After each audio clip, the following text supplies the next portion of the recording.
All right. You would may I start? You're going to hold it the whole time? Good evening, everyone. Hi, I'm Anisha, and I'm honored to be here today, and heartfelt gratitude to the organizers of EduTrac for inviting Oman Book Lovers Club as a community partner. Let me take this opportunity to introduce Oman Book Lovers Club. Founded in 2021 for the sheer love for books and reading. A small idea that just shaped itself into a community connecting almost 10,000 plus members now, and an ever-growing free borrowing library of books of close to 8,000 plus books available for free sharing amongst members. The vision has been to connect all readers, authors, bookstores, all book lovers in Oman and anything related to books to make it a one-stop for all things books. All information on books and all book lovers and reading. We have something for everyone. Not just book lovers, but also aspiring book lovers. We get a lot of people who say, I want to read, but I'm not there yet. So we try to have activities for people like that as well. Aspiring writers, we now endeavor to build and grow the love for books and reading in more and more people, especially cultivating it in the children.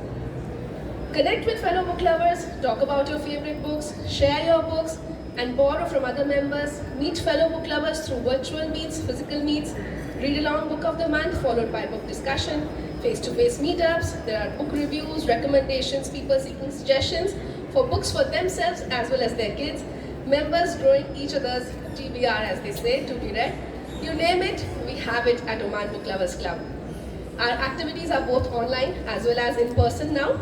We started off as majorly online club when we started in 2021, but at the start of this year, we've started having a lot of events like this, as well as physical meetups, workshops, events, activities for all age groups. Members can choose which activity they enjoy most and engage in that, a happy space for book lovers in Oman. Our events and workshops have been all across Oman, with the recent ones happening in Sohar and Salala as well. And we will be continuing activities throughout Muscat and throughout Oman. The idea is to build a learned society, as reading builds a lot of skills, whether you know it or you don't even realize it. In line with the vision of the Sultanate of Oman to optimally utilize the resources through technology, we endeavor to build an intellectual and capable society, shaping future leaders through focusing on upliftment of Omani women and children. Today's topic for panel discussion is reading. Why is it important? What are the teens reading? How is it crucial at this stage of their life?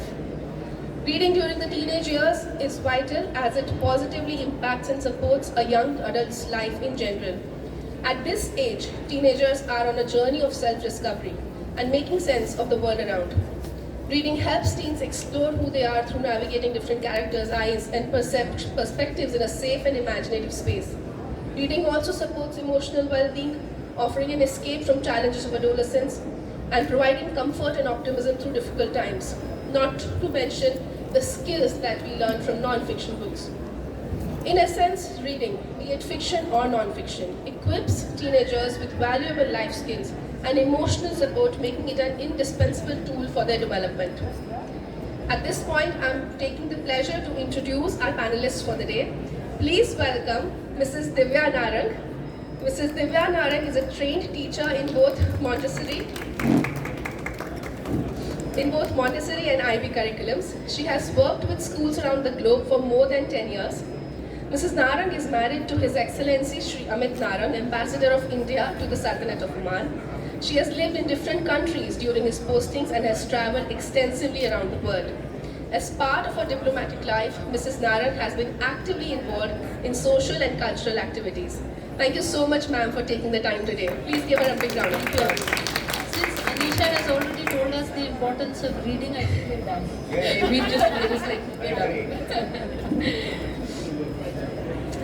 Let's welcome next Miss Haylie Saunders.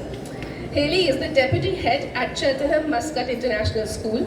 She's been working as an educator for the past 12 years.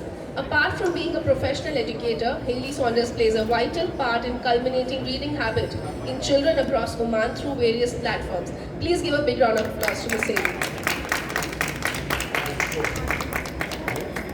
last but not the least, Mr. Mohammed Al Rawahy, undisputedly one of the most prominent figures in Oman in the world of art.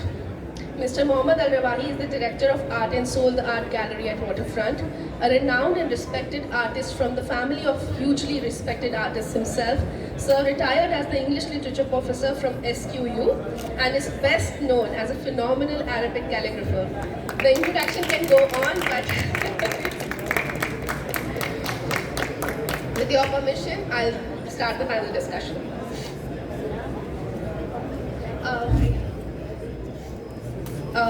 Ma'am, if I may start with you. Okay, I'll go with the question. So, I would like the panelists to start with sharing your thoughts about how you feel reading has an impact in our life in general and how reading at young age leaves a lasting impact. Whoever would like to start. Okay, well, I think reading habits start very, very young. They start with modelling by parents. Parents are the first teachers to their children. And therefore, it's really important that parents model reading. Now, my husband, he doesn't like reading, and he openly says this, which isn't helpful. So this is one thing as well that I talk to parents about at parents' evenings, to not let their own prejudices come into conversations with their children, and to try and encourage their interests in a positive way, and try not to let their kind of personal opinions influence what they do. I think children love being read to, and actually there was a recent article published just last week that spoke about the importance of fathers being involved in children's reading, and how important even just 10 minutes a day of a father modelling their reading to their children can make a huge impact in life. And this research was actually conducted by a social and economic institution. So it was talking about the importance of that love of language, that love of vocabulary being prominent right from the beginning and being modelled well.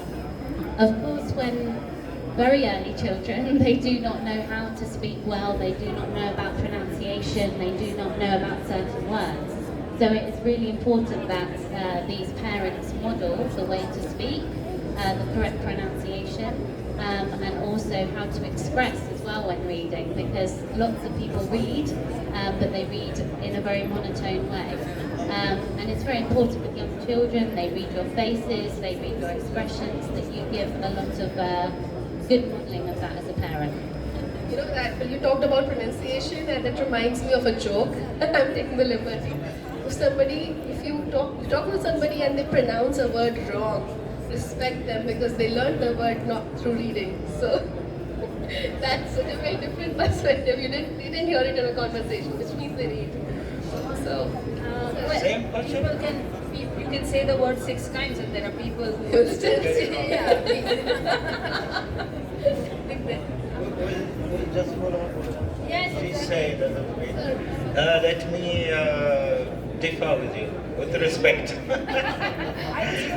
Yeah, because she said, of course she has a good heart, better than mine, and she said that reading starts, and we are all teachers of English. I will correct, I will say English, reading used to start at an early age. Now, young kids, they're used to gadgets, watching TV, movies, and so on. So there's a shift. They veered slightly away from reading, and I think that's why we are here, to try to encourage reading and so on. So really, it's a tough job. Okay, now let me just look around here. By the way, I shouldn't be here. I have my mentors here, Al-Maskri and the good doctor here. You should be here talking to us. You are the voice of experience. Now let us ask ourselves. Actually, we talked about it before we started. Where are the teenagers? since we're talking about reading, especially to encourage that age group, we don't find them. So I will go to my point about early things, answering your question. Where are the teenagers? Honestly, I don't care about the teenagers, is what I said. Where are the parents? Okay. So when it is about early years, learning early, coming to your point, parents are the ones who are modeling, parents are the ones who have to show the way, and parents have to begin. So where are the parents buying the books? Where are the parents attending? That is one thing. What was your question, Anisha? Why should we? How is reading even lasting impact in our life? No. Oh, as early readers. So, to differ with you, yes, it's always good to have parents who can read with intonment and enact and do like a one-man act for every book, from Snoopy the dog to Clifford to Harry Potter. They've done that, and doing Percy Jackson now. As a mother of a teen, I'm reading Percy Jackson aloud to my child. So there is a whole thing about read aloud. But not all parents are gifted. Not all parents have the time. Not all parents have been reached. So we'll go back, steps back to primal early times, and we start with talking to our children. We start with storytelling our children. And that is where, when you need more stories, is you will reach for a book. When that tradition is going on. And it can be a baby, it can be a 1-year-old. And this is slightly jumping the gun, but since we are here talking about these, we come back to that in the classroom as well. Let us have storytelling in the classroom. Let us have teachers just walking in and saying, I'm telling you a story, I've told you half of it, let the children sit like this and say, here is a book, you can either finish it or wait for me next week to finish it on Wednesday. So that is what storytelling, talking, being at home, talking about instances in your own day which are also minor stories. Maybe not to a 2-year-old, but by the time it's a 4-year-old, you start telling them, you know what, I went on the train. In Oman, you don't get on the train.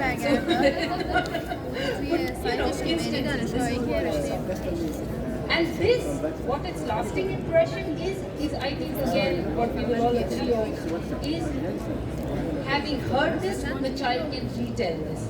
Whether they can write and express it is different, but it gives them the life skills to say, oh, my mom talked about, my dad talked about his day in the office, so I can be a 15-year-old or a 17-year-old and can share about my day in the school.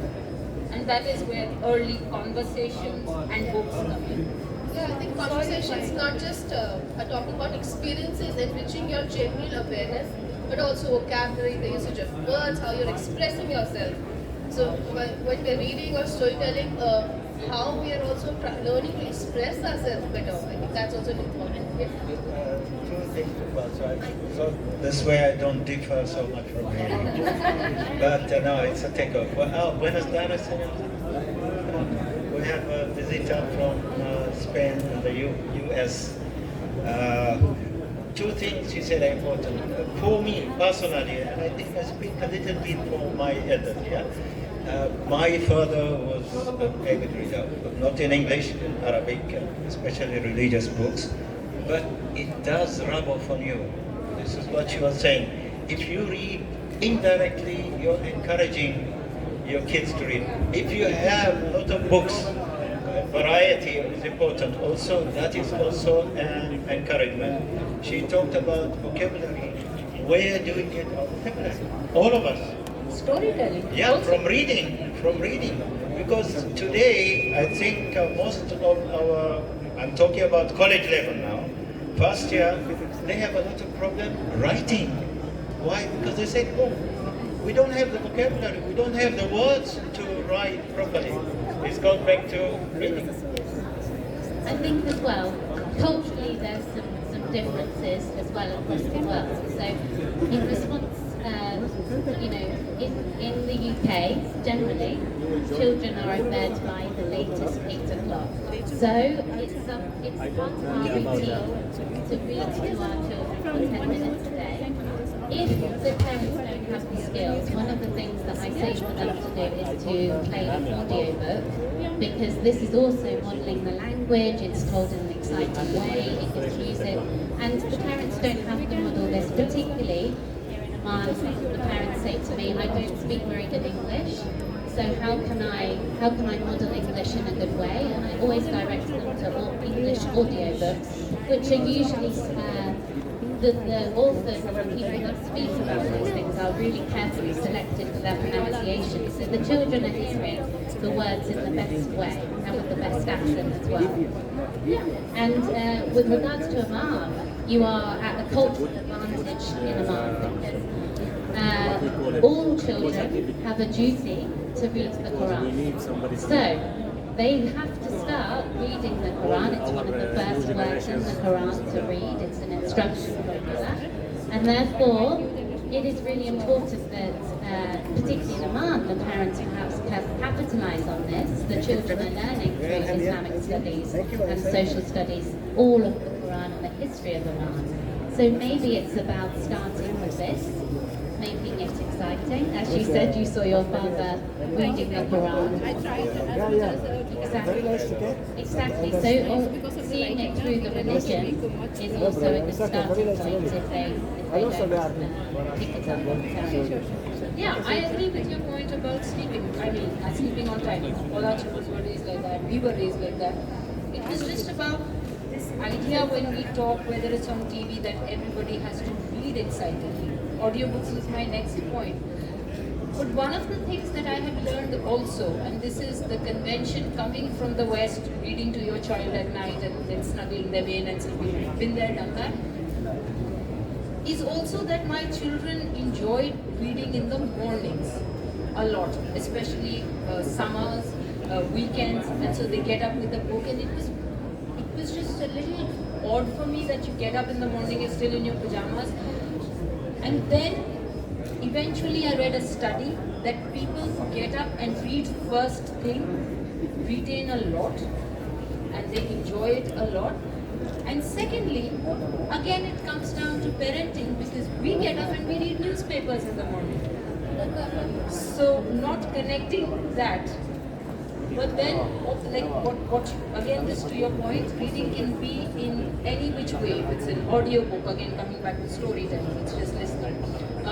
Reading a newspaper, reading in the morning. As long as the child knows how to entertain themselves with words, that is the idea. That's the message. Entertain them with Final word, Anisha. I was talking to somebody today. There's, I don't know what the name is, but it's an institute, and they send kids to the UK, the US, especially for English, and so on. And I told him that, you know, if we can teach them here, you know, there are schools here, there are institutes here, and they said, I think we need to have a culture, an environment that supports and encourages, you know, like discussion and so on. That's also a good way of learning, assimilating language. I think, Anisha, there is a question in the lady. Assalamu alaikum. I have a question. I have a teenager, and we're competing with technology. That's my next question. Yeah. So, getting them to open a paper book. So, yes, they're getting information, they're getting knowledge. They can turn on, you know, if he wants to know about any subject in the world. They're even being taught in the schools to go find it on YouTube, go find it on Google, and most everything, there are videos for it. So, the encouragement or the drive or the necessity to get them to actually crack a book open to find the information is going away or has gone away at this point. All right? Okay. So what solution, what do you have that can get them to read a book, read a paper book, open a book. Because if I ask him, go find it, he's going to go find it in a book. Right? We used to have encyclopedias that we used to live inside, Google is the erstwhile encyclopedia Britannica. Yeah, I mean, we lived in libraries, we lived in the... Anyway, so what solution do you have for the new generation where everything is technology-based?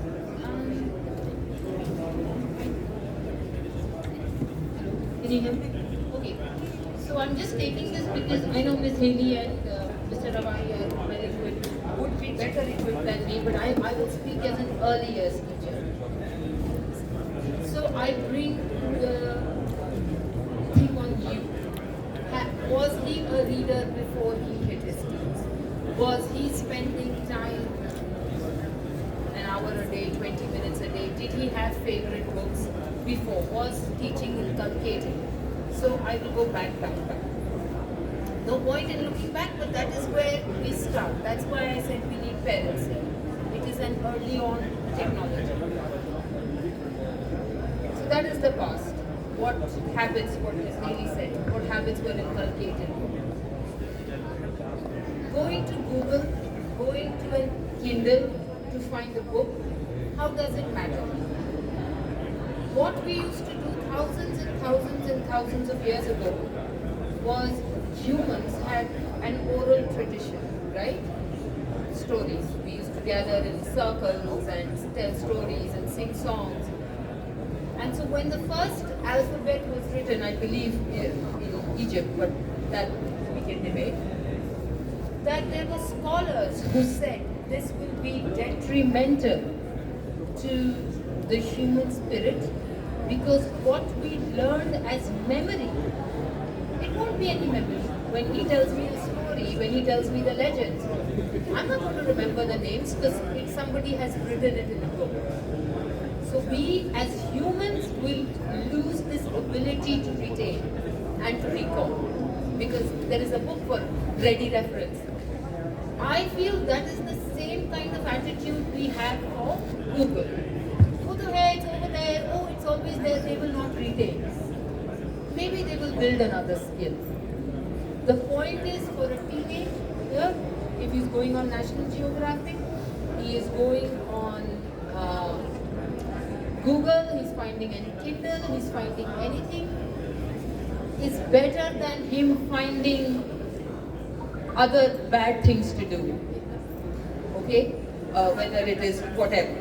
So for me, that is there. He doesn't have to be in the book. As much as I am a bookworm, my son celebrated his birthday last week, he bought book 4 and 5 of Percy Jackson by himself. It filled my heart with pride. But what if he said I wanted to read it on Kindle? Would I fight that with a teenager? I wouldn't. So let's move on as long as the child is doing that. What we can do as going forward is find a book to read to him so that you both are involved, or both of you pick the same book with him. Form a book club with you and your friends or something. Or you read your book and he'll read his book, but say 20 minutes of both of us suffering from this. I'm giving up my time on my WhatsApp and you are giving up whatever you are giving up. Because that, and then as an early childhood teacher, I will also I will also like to come back to positive reinforcements. We as people should not label anybody. We cannot label, oh, this child doesn't do this. We say when a child is fussy and we know there's no way he's eating vegetables, we just keep the vegetables on his plate and say, thank you for letting me keep it there. Oh, just try it. Thank you. And because the minute those parents, those young parents, and I deal with a lot of them, walk around, my child is a fussy eater. Yes, that's what the child hears. It's a label on his forehead. I go about saying my children eat so much, I can't stop cooking. And they eat so much. So I think that goes on to teenage years. So yeah, for me it's like join the child in reading. Ma'am, you also talk, I'm sorry, I'm adding on to the point we discussed in our live last. You also talk about how reading is not just reading a book, paper book. You talk about different forms of reading. If we are browsing through internet also. And I think that I would like to add to her point that if it's a research about a project in school, as long as child is investing in the right resources and the right platforms, they are reading. Even if you're researching online through Google, at least you're reading. I think that's the point she adds. I do make that as long as it's reading. And then coming to you, when your responsibility is reading Instagram posts or reading WhatsApp posts or whatever you're on, does not qualify as reading because it is not thinking for yourself. That's why watching television, when I read a book or words on Kindle, I imagine that in my head. So that is my self-processing. When I'm seeing the words, both, even when I'm listening to audiobooks, I still have to imagine it. When somebody tells me a boy was running up a hill, I have to imagine the hill. The problem with television and visual media is, sorry as an artist, is it's already done for you. And that is where you do yourself injustice by not letting your brains, those synapses work. So you are old enough to say, and to end this fight with your mom and dad or whoever, I'll spend 20 minutes reading a book, finish. Like just be practical. And that keeps mommy happy, right? So both ways. Get mommy in on that. I hope that helps. Yes, it's not a I will help her. They I know say my- something quickly, and then Haylie has lots of information. What we do is we need to have proper communication. If the child doesn't come to you, you go to them and speak their language. What I mean by their language is, a friend of mine, she told me, can you help my daughter? She's 12th grader, she's finished now. And we went to avenues, third level, and we selected like 5 or 6 titles. And she tried everyone. Every time I met her, I said, have you read? She said, I tried, I put it down.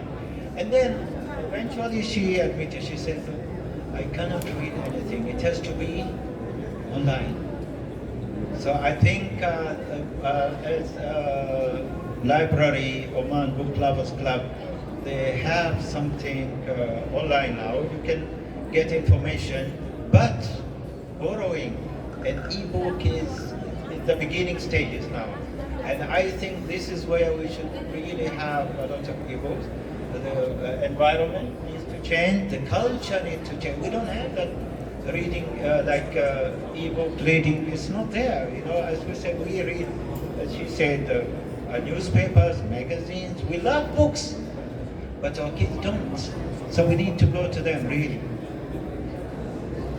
Okay, so now in reading, even head teachers, they are judged by how good in the UK, by inspectors, they are judged by how well their school is reading. And a head teacher's job is to try and inspire the children, teenagers to do this. And there is a real problem with teenagers being too engaged with electronics. So one of the things that we found has been really helpful is teenagers like to have a voice these days. They like to have an opinion, they like to be involved, and they also want to solve world issues. So one of the things we do is we talk to them about what are you interested in, what are your current problems in the world, what can you fix, and get them reading and trying to use their brains to solve global issues. The world is smaller now, and these children can be exposed to global literature at the touch of a button. And whilst I agree with you that picking up a book is incomparable, if a teenager is reading electronically, at least they are engaging with reading, yeah. And it's important that we still encourage it from this way. I think what we're seeing a rise in, particularly in schools with teenagers, is they are very interested in science fiction. So we are, Cheltenham are a STEM school, so we're very interested in engineering and science, as I know Oman is very established at as well. So we are trying to encourage them to read science and read what they like. Another thing that we are seeing teenagers engage with is comics. And actually, this has kind of made a turnaround in society, because when I was young, comics such as Beano and things were really, really popular. Now teenagers are liking these because they are simple, they are visual, and they start to engage with comics, which again is at least they are reading. I think another thing we have found is that in the English IGCSE, they have to have an anthology, which means that they have to annotate and have text that they comment on. They cannot get away from it actually, and it's something that we believe strongly should still be in a hardback book. Now obviously in the government schools here, maybe some of them are not studying English, but in our school as part of the curriculum this is very important. So they are still exposed to those books. We also have library sessions, and one of the things, I actually conduct a library session with grade 7 children, and one of the things I said to them was, what do you want to read? And I was really thrilled to see in our library an Omani writer who's won awards actually globally, but she's written about the turtles of Oman, and it's a novel. Now in this book, the school ABA is mentioned, the school Tazim is mentioned, there are Arabic words mentioned, there are also all things that you will find in Muscat that these children can relate to. And of course, they're reading this, or when I'm reading it to them, they are understanding their history, but they're also relating to these things. We are smiling when we talk about Shati and Coram Beach, that are all featured in this novel, and they enjoy it, and they enjoy talking about the turtles. One of the other things that we've done, worked hard on to encourage teenagers is we are just about to launch actually a conservation project, which has come from the children about protecting the turtles around Oman and what we do for that. And one of the things that we've got them to engage with straight away is the research behind this. And therefore they're reading the facts about the turtles, they're reading about the facts about Muscat, the populations, the pollution that's happening in the oceans, and how they can be part of the solution moving forward. So again, if they are engaging with the research, they are engaging with current texts that they understand, they can relate to, they are using comics, you are using audiobooks. In our school, we're encouraging the use of anthology. They cannot get away from it, which is where they are reading text and annotating text as part of the IGCSE curriculum. So we are exposing the teenagers, particularly within our school, to lots of different words and in lots of different forms. I think, you know, teenagers, particularly now, are rebellious by nature. And actually, and I see you smile there, if you tell a teenager not to do something, it's pretty much guaranteed that they're going to want to do it. So one of the tactics we do sometimes is we say, this text, please don't read this text, please don't read this book. It's got some naughty words, it's got some things in it that maybe are inappropriate. What's the first thing they do? They go to read it and they want to find out more about it. And so one of the things that and we have a bit of a joke about this, and actually I'll never forget one of the best English teachers that I've ever had in my life. He wanted to teach us as a lesson during a very important exam just before IGCSE. He was an inspiring teacher, and he sat us all down and he said, right, what I want you to do, he'd been encouraging us for a long time, is read the entire examination paper before you pick up your pencil and start answering it. And one of the things I tell the students at Cheltenham is, you know, English comprehension, which is a text and then an understanding, is one of the easiest IGCSEs that you can achieve because the answers are there in front of you. But straight away you see time and time again, teenagers and children, they are always straight away eager to write, eager to put their answers instead of looking at these things carefully. So he said to us all, I want you to read this paper back to back and then pick up your pencil to answer the questions. And of course we're teenagers, so we didn't listen. we opened the page of the examination and we started to write, because also teenagers think they know it all, and we did. So we think, well, we're going to just do what we think and we're going to do this. At the end of the paper, after 45 minutes of most of this top class of students writing their answers to a very complicated text, by the way, in terms of comprehension, at the end of the test it said, anybody who has written anything on this paper has failed. And we all laughed a lot. It was a really good lesson that this teacher taught us. And let me tell you, really, it has stayed with me my whole life. It's something I've used on my students myself. And they always giggle, and it's so true. I then went into the English IGCSE and did exactly what he asked, because I learned my lesson, and it was a hard lesson to learn, but teenagers also like learning things the hard way. So we have to kind of come down to that as a school with the teachers. So yeah, it's important to get on their level, for sure. So I would like to conclude this point by just adding that, you know what we did in our childhood? We spent time in the library, we actually went through encyclopedias.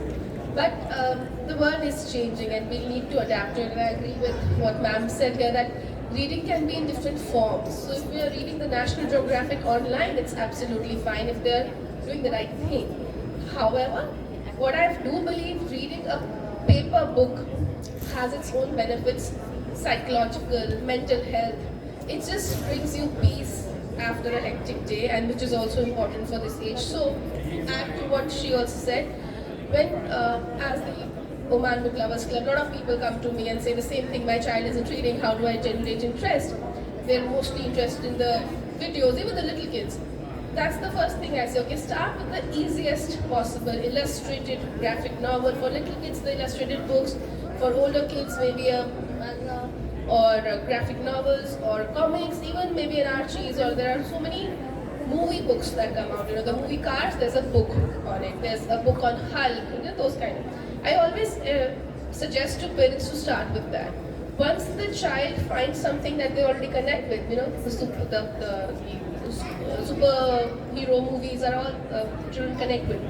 You read a book with the Hulk in it, you connect with the thing, the artifact called a book. And the next time you offer them a slightly less illustrated one, they're probably going to give it a shot. So that's what I do with the members, and to generate interest in reading, I think that's the trick we can try with kids. And what Haylie said, tell them not to do something, and we'll get there. Yes, sir. First of all, thank you for the banner. You're talking about the teenagers. And we said that we live now the social change around the world. I think we have a crisis. Once at the university, and you know, the center of the students and coach, I saw the student, nobody has newspaper or book, they have. And what's happened? They said a new game back. So this is the little university. So when you read about the state, UK, people that talk about the crisis of reading. Now with the technology, even I don't remember the new program, they use it at the university, they answer their questions. They did their essay. So now we live in a real shape of life. Myself, I have my telephone here, WhatsApp, Facebook, too many read, you know. When you talk in the morning, when I saw in the morning, I saw family, they have their kids, and the kids have the telephone. So I think that it's Yes, very quickly, Anisha. Thank you. We have to accept that there is a generation gap, and our beliefs, I'm talking about reading and writing, have changed. I've talked to many teenagers these days, and I asked them a question. I really, and I'm really not expecting an answer. I said, do you believe in zombies? And they very honestly, they said yes, they are zombies. Do you believe in space people? They honestly believe it. really, so I mean, there is this gap. We know the reality, we know the truth, but we have to somehow, as I said before, we have to go to them, and let them go to us, inshallah. It's not easy. It's not easy at all. Yeah, I think one of the other things that we've seen as a result of COVID, as well as reading and kind of collaboration and modelling of different, because teachers were distant from their students during that time. The other thing that we're noticing in schools is that people are not actually that strong at communication anymore. And I have a friend who works for Google, he's very high up in Google, and he says now that actually knowledge is assumed now. Most people can acquire knowledge, they can get good grades, they can educate themselves, as long as they can read, of course, but they can educate themselves. So what distinguishes him employing one person from another? Because they are all intelligent, they have all got the grades.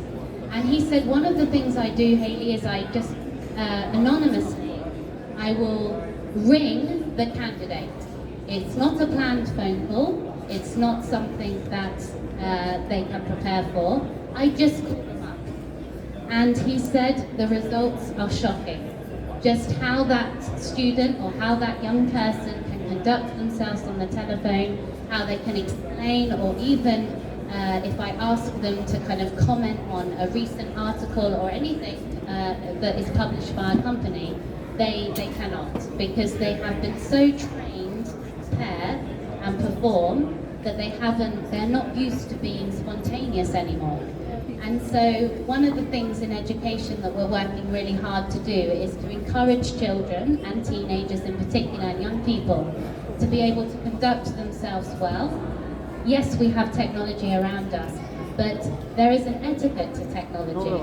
We all know that we are carrying these phones all the time.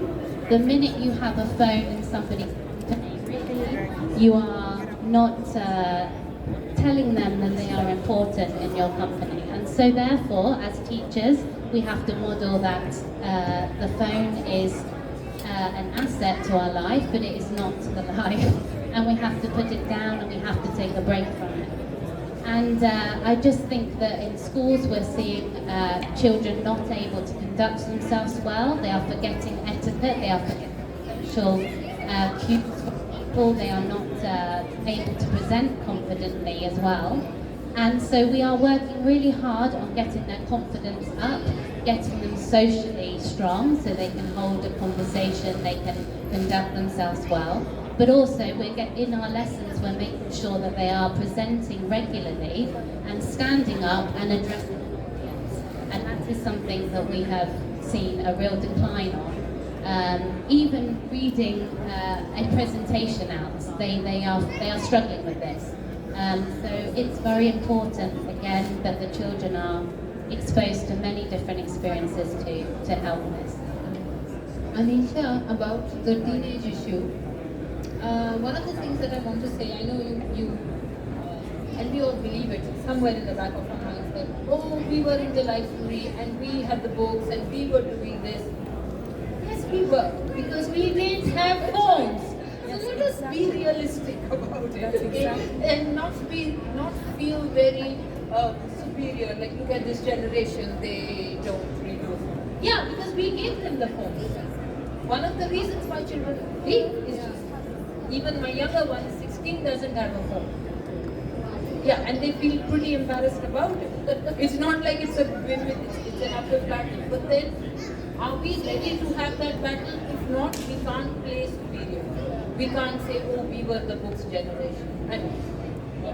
True. I think most kids now in school, up to grade maybe 11 to 12, they don't know how to use the dictionary because they have Google. I agree. Yeah, they Google it. Just why should I go to the trouble, looking at the dictionary and so on, if I can Google it? Sir, does he need to know how to speak the dictionary when there is Google? Like, it's like, do we know how to dig a hole? We don't. We are not, Do we know how to make a website? These kids know how to make movies. They don't. But their skill see, sets is different. we're talking about two things here. No, but this. Well, like Haylie said, what is reality when a kid is told, like 11, 12 grade, you have to do an IELTS exam, you have to do SAT, SAT.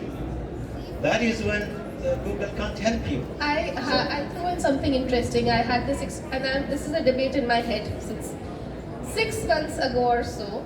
ChatGPT and the suggestive words, even without ChatGPT, Google has started suggesting to you the words while you're Google searching.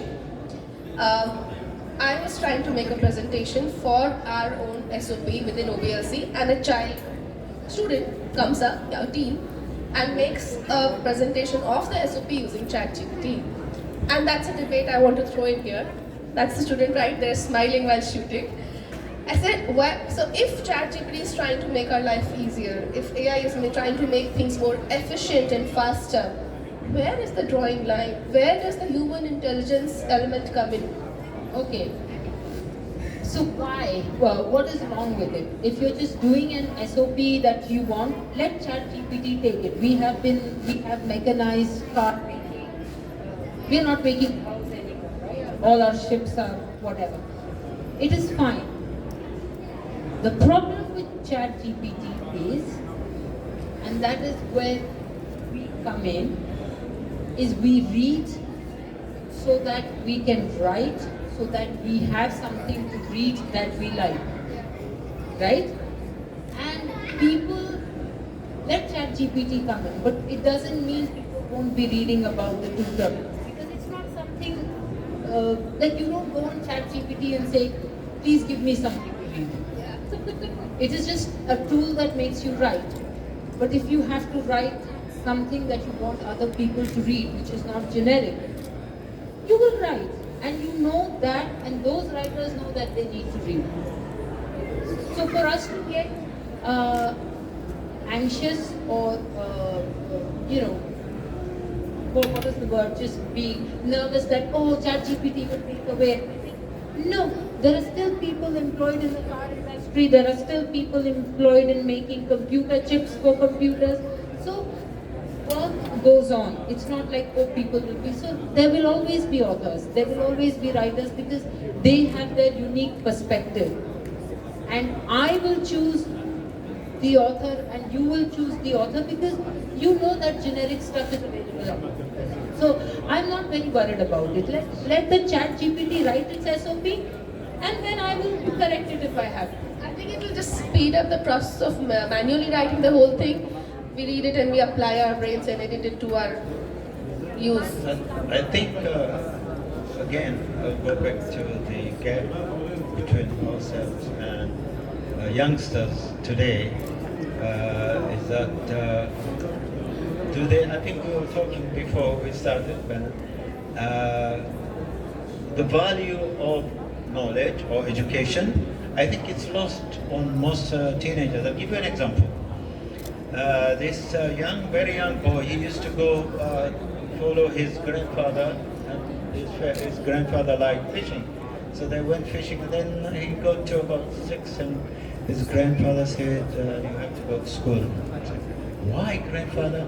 Because you have to study, and then you'll go to university, and then you'll find a nice job, and then he said you can sit and enjoy life and do fishing. He said, yes, I'm already doing that. So really we need to, the kids know what is the value of education. And I know, I told one of my grandchildren, he said, I'm happy playing games and I don't need university. This is reality. Yeah, I think a lot of I teach maths, and a lot of my students say to me, what's the point in maths? What's the point? I think what's important to say to children is that they have their interests, they have their passions, and that is catered for in very good schools, school-wide. They will have sport, they will have science, they will have technology, they will have English, they will have all different subjects. I think it's just really important that the teenagers, are following what their desires are. And one of the things I say to the students, they say to me, oh, Mrs. Saunders, you have studied your whole life, and you have ended up here in a school. And I say, yes, it's not a good advert, is it? I'm not rich, I've not got all these things, but I have a good life. But you can look at a footballer and you can look at a singer, these creative people, and they are on millions of pounds, more than the top professors in Oxford University. So it's just really important that as a school, we don't always push the academics. We make sure we give a very broad view to the students. We make sure that we tell them that they are valuing other subjects as well, where they can be successful. And of course, there are jobs now for these teenagers that aren't even creative yet. They are going to be the problem solvers of the future. They are going to do jobs that we won't see in our lifetime. So it's just really important that they have the skills, the reading, the kind of personalities, the passions, that they follow these things to be able to be successful. So let's come to our last question for the day. We've talked about all the different elements of how the world is changing, how important is reading and how not important maybe. So what can parents, teachers and schools do to make reading a more enjoyable experience and continue to build the habit as much as it is needed? Would you like to go first? Yeah, I think it's all the things that we've spoken about today. You know, making sure that there's a real diversity in what they're reading, making sure that the curriculum is rigorous enough, it has drama in it, which of course brings stories to life, but they are also pursuing interests, global interests, solving problems within the world, and becoming good citizens as well. It's really important that you know, even our cultures, even our kind of communities are being eroded away slowly, and it's really important that we still teach our children to be good citizens in life, kind, and also go and do something to make a difference in the world. So I think I would always challenge any teenager that says to me, what's the point of education? And sometimes I say to them, well, you tell me, what are you going to do with your life? What are you going to do to make this world better? Because that's why you're here, to get skills, and what you use it for is down to you. I begin with where we left about teenagers and learning. There's one thing we didn't talk about, is that we as parents today, and maybe grandparents are different, slightly different, but parents, we pamper our kids a lot, honestly. Grandparents, but Really? No, grandparents, but see, you won't buy gadgets for them. Yeah, but it's the parents who buy gadgets for them, and that's why they think these things are important.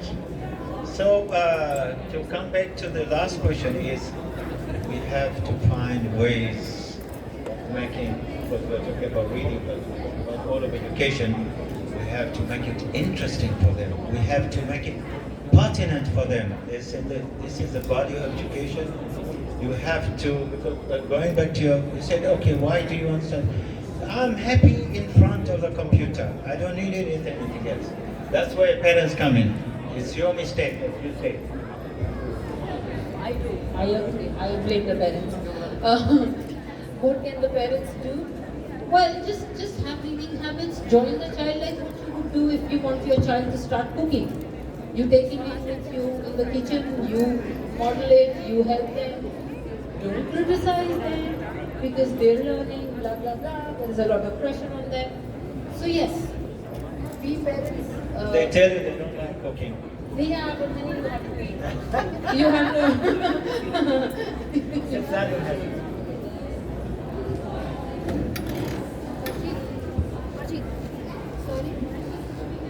Sheikh Salim says, in our schools we used to have like school economic, what they call it? Yeah. Home economics. That is my second point. So parents have to struggle. You are given the child that you are given, and you just have to do what we have to do. For teachers, what we can do in school is where I look at admin and being a teacher and a parent. I feel we teach the test. Schools have become ultimately something that you read so that you give an exam. So it is always about, you were right, it feels more interesting. I don't take the test. give me these sentences. But the child knows it's yet another work. It is yet another, I'm annotating in science, and okay, now I have to read word problems in math, and now in English. They call it, it's fun, but I have to write, my comment, and then it has to be in a good writing, and then it has to be spelled correctly. So it is just one more thing. We don't in schools give the children the time, the liberty, the freedom to read. When we say to parents, don't buy them cell phones, we don't have that in school. I'm not putting you on the spot. I'm just saying every child goes to school with their cell phones, and computers are mandatory. So what we are doing as grown-ups are giving mixed signals. We are saying technology is not good. We used to bury ourselves in encyclopedia. But for science class, let's go to your Safari or Chrome, go to YouTube and let's watch a video on velocity. So that is a very, very big mixed signal that we give as schools. If we want the children to read, there has to be a library or a reading period. I go to schools these days and I see that there are quote-unquote reading nooks everywhere. They look very fancy, they look very good. But give me a school where a 10th or an 11th grader has 40 minutes. I'm not saying 2 hours, but just 40 minutes a week, which is just given to read. Not do your work, not finish your so-and-so assignment, but go to the library and read. Our school does. So, I will just say now, yeah, we do. Yeah, so our GCSE students have an hour in our library every week. Great plug-in. No, but you should. And that's because I write the timetable. No, but it's good. But you know what children do in that time? Again, they are so overstressed, they are so overworked, that when they go to the library, and really, they use that time to finish their project, whatever, their studies. Or to relax. Yes, or to plug in there. It is never like a librarian can't walk up and say, no, this is your library period, put this away. Read. And that is where the schools come in, that even if, again, on the timetable there is a library period, we cannot enforce it, we cannot nurture it. We really can't. Can we ask the children here? As a Montessori teacher, she is more qualified than we are to say, no, really, if you could tell us, what is the attention span from, say, grade 1, 2, 3, and then 3 to 6, and then upper grades? It's very different. With the lower kids, 10 minutes attention span? For what? Reading, or when you teach something, 10, 15 minutes, then you lose the kids. They're gone. Yeah, so really. And it's getting shorter and shorter. Yes. And we have to realize that there are differences in children coming up even more these days. Of course. So when we talk about reading, it's not just about one type of children. The children with learning disabilities, they're not a minority in school anymore. So when we discuss this importance of reading for teens, I think it's very important to consider that population as well. And the attention span, humans have an attention span even lower than a goldfish, which is like less than, that's what we know now, it's come up. And I just wanted to comment a little bit about the ChatGPT thing. I agree with you, we don't have to get anxious about ChatGPT and technology coming up now. But we as adults, we've come to a stage, if you look at Erickson's stages, we've come to a stage where our identity is developed, at least for all of the majority of the people.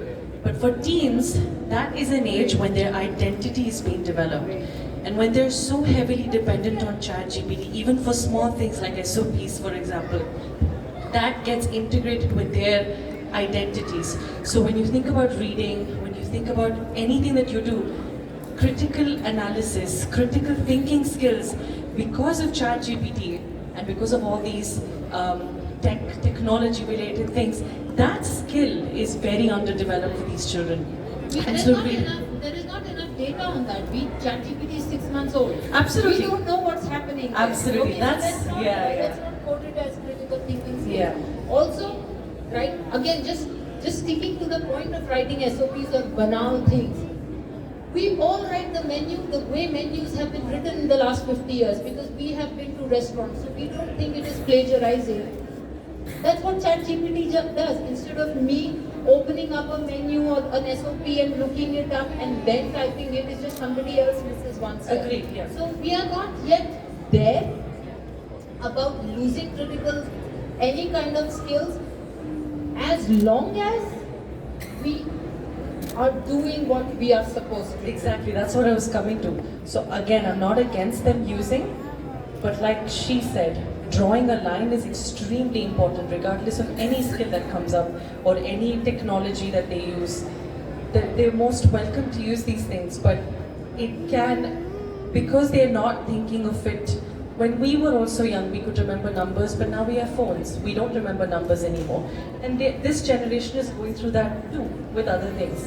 So I agree with that. We have to follow that trend with them. We can't be taking them backwards and saying, no, they need to do this. Absolutely.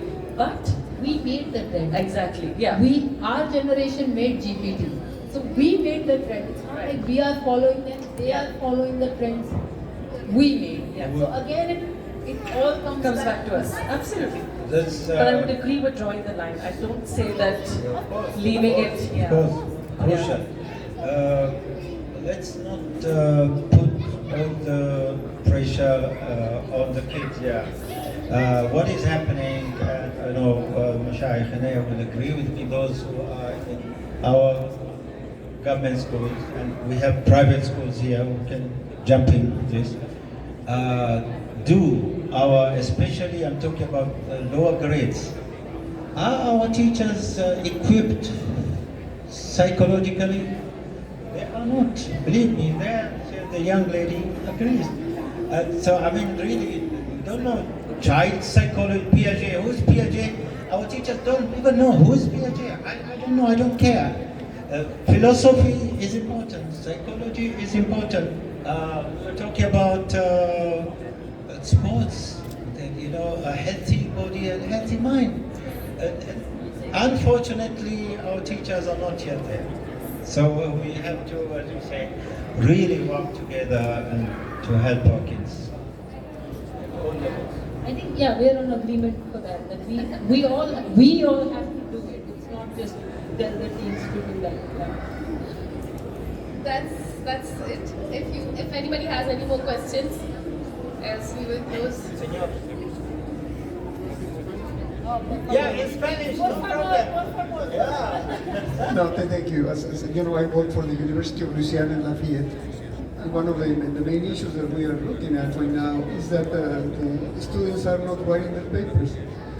Fortunately, there is new technology to identify if you are cheating with GPT, you see? And then at least the students are getting into a shock, like, oh my God, they found me that I am not doing it correctly, But this is becoming a very big issue. It's a powerful tool, but we don't know the limits yet on how to handle it. But Yes. in universities, that's a big problem right now. I don't know about Cheltenham, but sorry, there's nobody. Maybe a little bit. When I was, most universities here, all universities, and including colleges. And people here don't know, they think college is lower than university. College is a university. We had, I think a few years ago, they had to do a presentation. I'm talking about particularly when I was at Muscat College, and you have a student seriously handing in a presentation, okay, for you to look at before the actual presentation, and it's written in French or Italian. We have somebody with, let's say, my name is Mohammed Al Rawahy. You have somebody, as you said, Mohammed Al Ismaili, and they forget to erase the name. No, this is what he's talking about. This is an actual issue. I don't know where and they're not aware that you can put this in the system and it will tell you if they're cheating. And by the way, we as teachers, we know the students' vocabulary level and so on. I think one of the things, I forget his name right now, if you know the astrophysicist Neil deGrasse Tyson. He's an American astrophysicist, or you've heard of him, he's a big TV thing. But very smart. Again, he says AI and ChatGPT has been used for 20 years in various ways. Now it's come out for, and liberal arts students are having a fit over it. But one of the things he says is now universities or schools will then just have to put in more money to assess the child individually. Okay? Where as a parent, I'm very happy, coming to your point, having different children. They should be taught differently, they should be assessed differently. That one question paper does not assess my child's understanding of even biology. Because he does not understand the way those things have been phrased. So then we come back to come sit on the table, let us have some part of it as an oral questionnaire. So what your GPT has given, let me understand what you understand. And so it will just be more, it's not like it is the end of assessments per se. We just will then have to find another route, and we will. 30 seconds, Haylie, then you can conclude. Sorry? Inshallah. Sheikh Salim is here to support what I'm saying. At SQU, the first year, students were asked, we had an exam, English exam from outside. We don't have to say where from. And one of the questions, just one example, by the beach, and there's an umbrella, and they were asked for multiple choice. What do you think the weather is like? Some students, maybe more than half, said it's raining. The umbrella by the beach. Why? Because they were from the interior of Lahira, and they had never seen or heard of beach umbrellas. No, this is something. Then we had to talk to this body, and they had said, look, we have to change the question. Our environment is different. So this, yeah, exactly what you said. Factual questions, even factual questions can Oh yes, they can be different, yes. Where they will come from. Okay, thank you very much. I think it's been a really interesting discussion, and thank you for the audience participation as well. I think we all have a responsibility to encourage readers.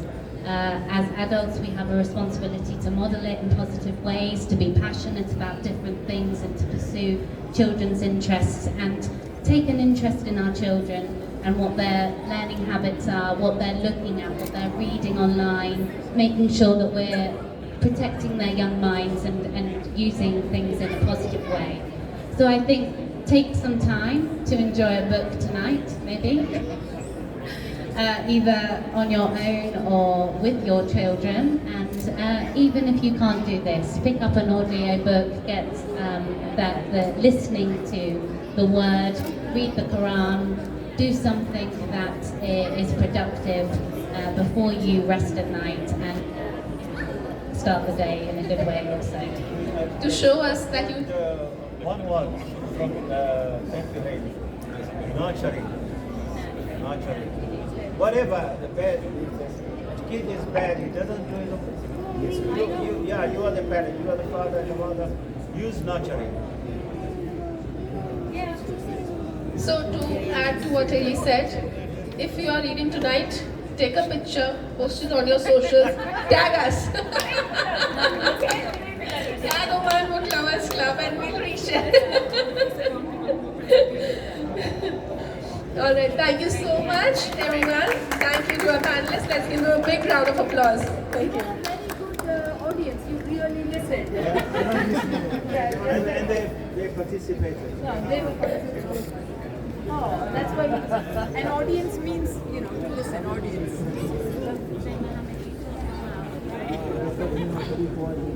So nice meeting you.